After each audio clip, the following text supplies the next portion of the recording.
Bonjour, aujourd'hui nous sommes le samedi 16 mars, vous voyez, et écoutez, belle journée ensoleillée. Bon là ça se couvre un peu ce soir, mais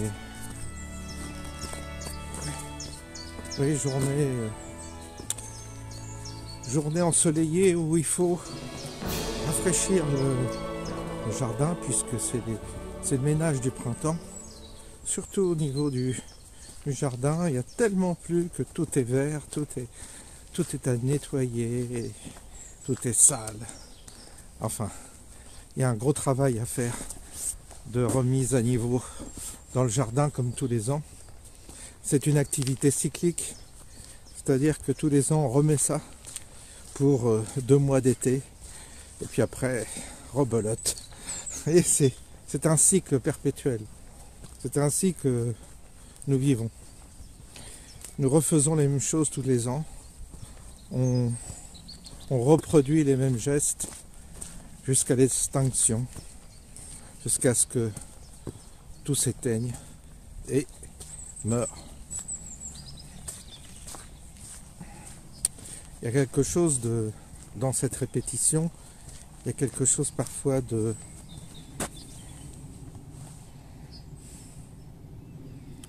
peu accablant. Pourquoi? Parce que on se dit, mais à quoi ça sert de recommencer? Il y a un moment donné où on aimerait sortir de ces cycles qui se répètent et qui sont marqués par une espèce de spirale répétitive qui nous conduit toujours à refaire les mêmes choses tout le temps. C'est comme la journée. Il y a la nuit, matin, il faut se remettre en route, faire les mêmes gestes. Puis on arrive au soir et on se dit, tiens, un cycle encore. Le cycle de la journée, le cycle de la semaine, le cycle des années. Voilà. On est dans une boucle. Il n'y a rien à faire. Et cette boucle, je me dis, mais est-ce que c'est vraiment nécessaire d'être dans une boucle comme ça? Parce que quel est l'intérêt de naître, mourir? C'est un peu ce qu'on fait tous les jours. Il y a une forme de naissance le matin qui nous conduit jusqu'à l'étection des feux le soir et on meurt pour renaître le lendemain, sans arrêt. Et les rituels des humains épousent ce modèle cyclique. Ce n'est que cycle en fait. Le cycle des saisons, le cycle de la vie. Et je me suis toujours questionné à propos de la signification de ces cycles. À quoi ça sert de reproduire? C'est la journée sans fin, vous savez, à quoi ça sert de recommencer et recommencer? Est-ce que ça rend plus intelligent? Est-ce que ça rend plus éveillé? Est-ce que ça produit quelque chose de positif pour l'âme? Pour le corps, non, parce que le corps il s'use, le corps il fléchit, le corps il se dégrade au fur et à mesure du cycle. Toutes les cellules ne se renouvellent pas et du coup on vieillit. Par contre l'âme, qu'est-ce qu'il en est de l'âme? Est-ce que ça lui permet d'évoluer d'une certaine manière?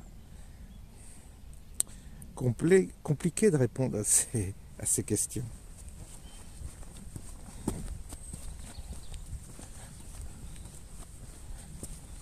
Vous voyez, il n'y a pas de vent. Il y a des grincheux toujours, ils disent, ah, il y a du vent, je peux pas écouter, tout ça. Ils sont c'est marrant parce que certains pensent qu'ils sont au spectacle, qu'ils ont payé une place et qui, comme des consommateurs, ils voudraient que ce soit de qualité quand même. Dire, ils sortent pas un rond, mais ils voudraient que la qualité de l'image soit top, que la qualité du son soit top. Et ils sont très, très exigeants. Alors, ils donnent rien, hein. Mais ils sont exigeants. Je ne sais pas s'ils sont exigeants, tous ces gens, avec eux-mêmes, comme ça, au quotidien, dans ce qu'ils font. J'aimerais les connaître, tous ces gens qui rouspètent parce qu'il y a un peu de vent. J'aimerais leur demander si dans leur vie, ils sont aussi exigeants par rapport aux autres. Et notamment quand ils font payer, parce que je pense pas qu'ils travaillent pour rien. Alors que moi, franchement, ce n'est même pas un travail, ce que je fais, c'est vraiment... voilà quoi, c'est... En plus, vous avez vu, je ne mets même pas de pub pendant les... Je cherche même pas à m'enrichir, parce que si je voulais m'enrichir, c'est un grand mot, mais je mettrais des pubs au cours de ces vidéos. Comme ça, quand vous êtes toujours en train de cliquer sur ignorer, ignorer pour arriver à la fin de la pub. Ben là, je fais même pas ça, vous voyez. Donc je limite vraiment mes gains. Des petits gains, tout petits gains avec YouTube. Et puis vous avez des gens, ah oui, il faudrait un micro, c'est qui vaut 300 balles pour éviter le vent, parce que moi, je suis dans mon canapé, quand je vous écoute, le vent, ça me gêne. Bon, écoutez, franchement, ça suffit, hein, ça suffit. Et je fais avec les moyens du bord, avec mes moyens financiers, et basta. Et ceux qui n'aiment pas le vent, ils regardent autre chose, ils regardent tous ceux qui sont dans leur beau studio. Vous regardez Solino, il a payé son studio 150 000 €, il est confortable, il y a des beaux micros et tout, des belles lumières. Allez voir des gens comme ça qui ont des beaux studios, tout ça. Moi je suis pas mon cas, moi je suis un petit artisan de merde, un petit artisan youtubeur. Bah oui, il y a du vent parfois, ça fait partie du jeu. Et ne me cassez plus les têtes avec ça, je vous en prie. Quant aux musiques, la musique qui passe, ne me demandez pas non plus. L'auteur de cette musique m'a demandé la discrétion.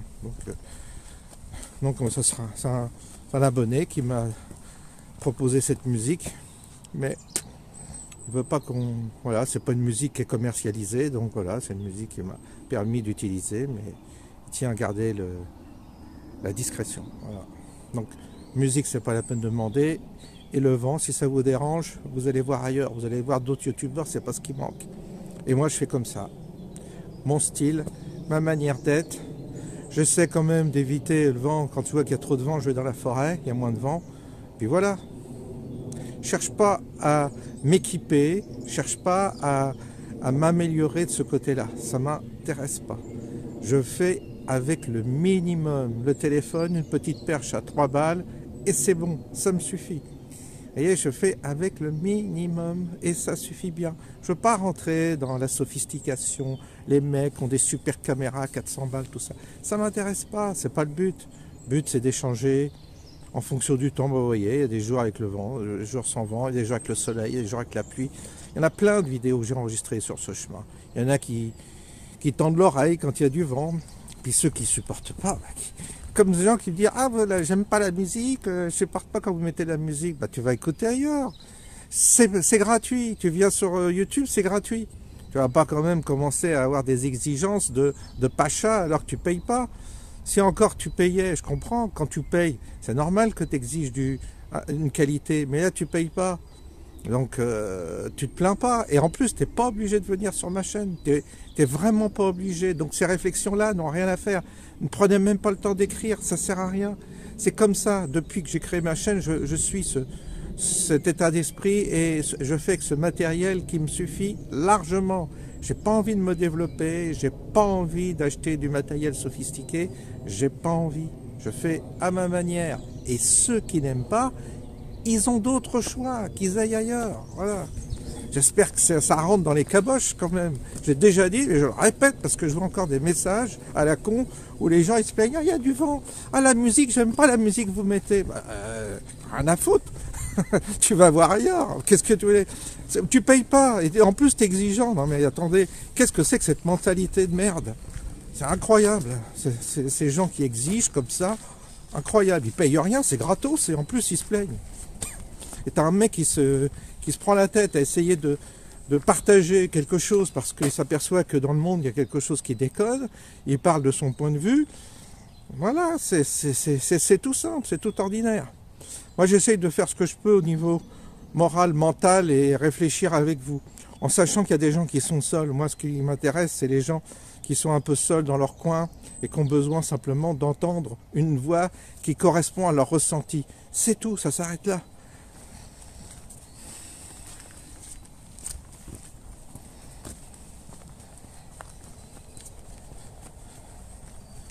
Donc, je sais même plus où oui, je parlais du cycle humain. Ah oui, du cycle, c'est ça. C'est un problème métaphysique, symbolique. On a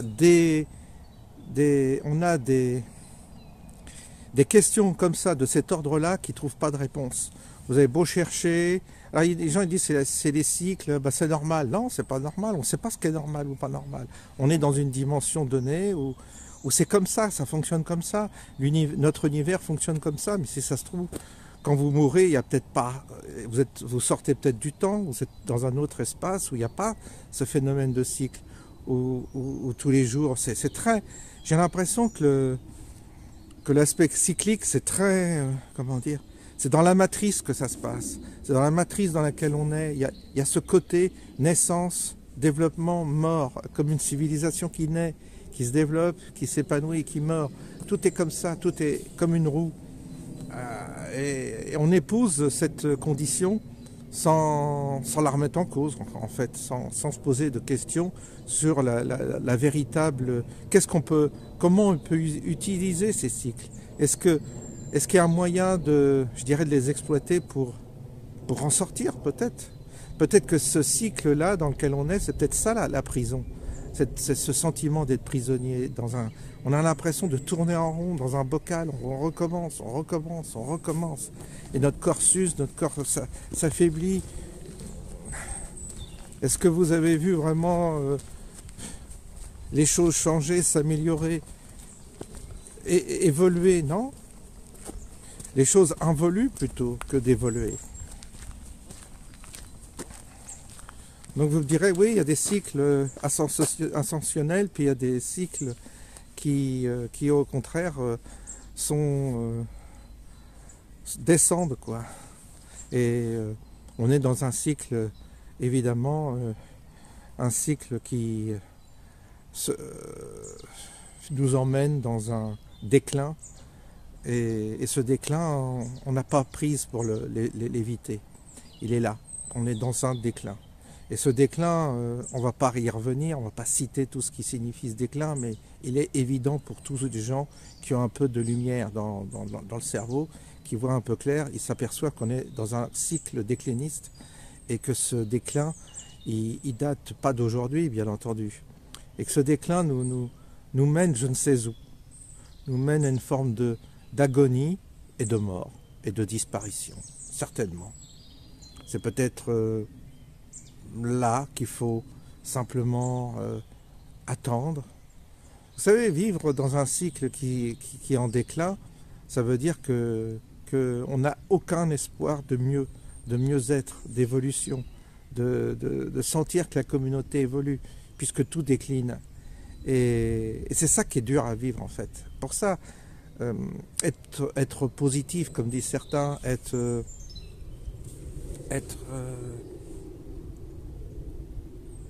optimiste, alors qu'on participe collectivement à une forme de société en déclin, c'est clair que c'est compliqué. C'est compliqué d'avoir le moral dans ces conditions-là. Et puis, comme je vous dis, notre cycle personnel aussi. Notre corps décline, c'est la vieillesse, c'est le corps qui s'use. Ça aussi, il faut l'accepter. Et une fois qu'on l'a accepté, il faut comprendre, se poser la question, mais quel sens ça a? Est-ce que vraiment c'est quelque chose d'utile? Et pourquoi cette espèce on a une forme d'obsolescence qui est inscrite dans nos gènes, et c'est pas satisfaisant de subir. Si on choisissait, ce serait bien, mais on subit. On ne choisit pas notre déclin. On est obligé de le subir, c'est une loi naturelle. On appelle ça une loi naturelle. Mais moi, ça ne me satisfait pas. Je trouve ça pas normal. Je trouve qu'il y a quelque chose qui cloche dans cette matrice dans laquelle on est. Il y a quelque chose profondément de dérangeant et presque de cruel. Il y a une forme de cruauté dans la nature. Il y a une forme de cruauté qui qui est là dans la dégénérescence, qui est dans l'agonie. Il y a quelque chose de cruel pour l'esprit qui, lui, cherche l'élévation. Pour celui qui s'en satisfait, pour celui qui ne cherche pas d'élévation, il s'en balance, il devient comme les autres, il s'accommode, je dirais. Mais pour la personne qui a un désir d'élévation, un désir de sortir de cette matrice, il y a quelque chose d'absolument cruel dans ce monde. Il y a une cruauté dans l'infiniment petit, dans l'infiniment grand, dans le détail. Il y a une cruauté. Il y a quelque chose d'abstraignant. Et là, vous perdez beaucoup de gens en route parce qu'ils disent, celui-là, qu'est-ce qu'il raconte? Je ne vais pas me prendre la tête. Voilà. C'est sûr que quand vous manipulez ces questions-là, vous perdez beaucoup de gens en route parce que ça n'intéresse pas. Parce que les gens, l'humain ne pose pas toutes ces questions. On est peu nombreux à se les poser. Et le peu qui se les pose, on est face à un mur énigmatique qu'on cherche à... Alors les gens disent, ouais, il faut lire tel livre, écouter tel sage, il faut lire tel gourou. Ben oui, mais moi je m'en fous, j'en ai vu des tas de gens qui étaient super forts en ésotérisme, qui ont lu toute leur vie des bouquins, René Guénon, et j'en passe, Ivanovitch, etc., Durkheim, enfin pas Durkheim, mais Gurdjieff, etc. Enfin, il y en a eu dans le dernier siècle des gourous, des gens qui ont plongé dans l'ésotérisme, et puis ils sont morts, et puis ils n'ont rien révélé en fait, ils n'ont rien révélé. Ils n'ont pas eu l'étincelle qui leur a permis de comprendre. Ils ont juste spéculé, ce qui est complètement différent. Et spéculer, vous pouvez passer votre vie à spéculer et ne rien comprendre, mourir comme bêtement d'un cancer de la prostate ou je ne sais quoi. Voilà, comme une merde, vous vous éteignez comme une grosse merde sans avoir rien compris finalement. Parce que vous avez beau être un rat de bibliothèque, étudier tout, les symboles, savoir tout sur le symbolisme, toutes les cultures, etc. Maintenant, vous finissez comme les autres dans le trou. Il n'y a rien qui perce. Et ça, je l'ai vu, je l'ai constaté. Donc, vous voyez que c'est pas facile d'aborder cette question en essayant d'en sortir quelque chose.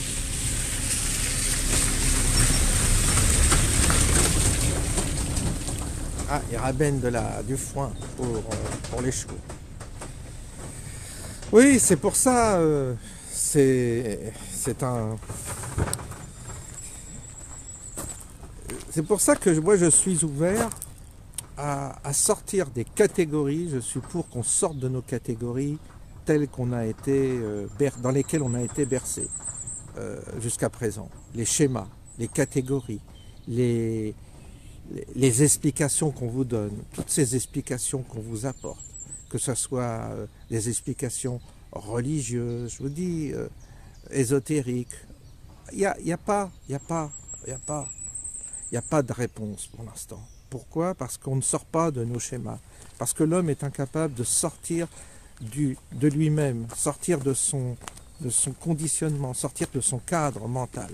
Il faut avoir la force de ne plus réfléchir et de ne plus penser comme un humain pour arriver à percevoir ce dont il est question.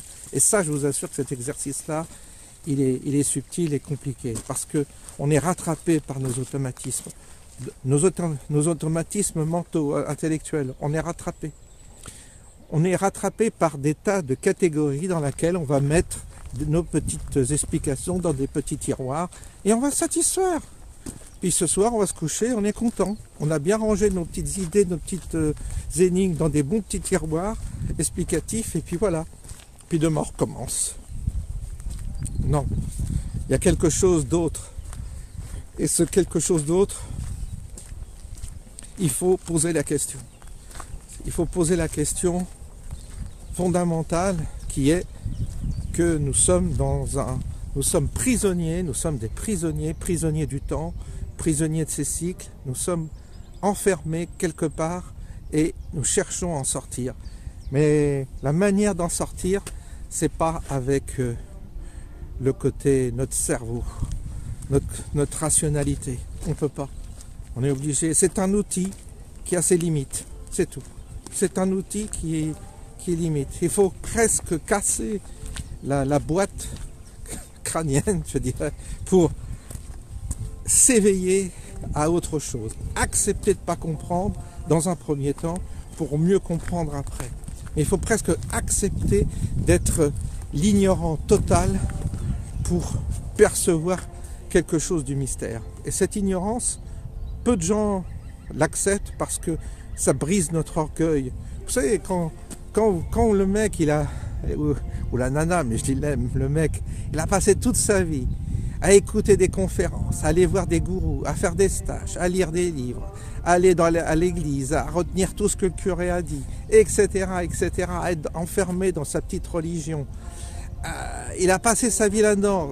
Et vous arrivez et vous dites, ouais, voilà, pour moi c'est nul, quoi. C'est rien, ça compte pas. Parce que t'es comme moi, t'es pas plus avancé que moi, et t'as perdu ton temps à t'exciter sur des questions intellectuelles qui t'ont même pas fait avancer d'un millimètre, même pas un millimètre. Vous voyez, c'est ça qui est dur à digérer. C'est que le mec qui a investi toute sa vie dans de l'étude et tout ça, a essayé décortiquer, et puis finalement, voilà quoi, il n'a pas avancé d'un poil. Donc, c'est rude. Bah oui, mais c'est ça. C'est pour ça qu'il faut être presque retrouver l'esprit de l'enfance. C'est-à-dire cet esprit, il faut laver notre cerveau, il faut laver nos concepts, tout, pour redevenir une feuille blanche et recommencer à zéro. On recommence à zéro et là on pense autrement. On aborde la vie autrement. On ne réfléchit plus comme avant. On réfléchit autrement. Et c'est comme ça qu'on avance. C'est comme ça, je pense, qu'on avance. Enfin voilà, ce que je voulais aujourd'hui partager avec vous. Vous voyez, il n'y a pas de vent. Voilà, les grincheux, ils vont être contents. Je vous souhaite un bon samedi soir et je vous dis à bientôt.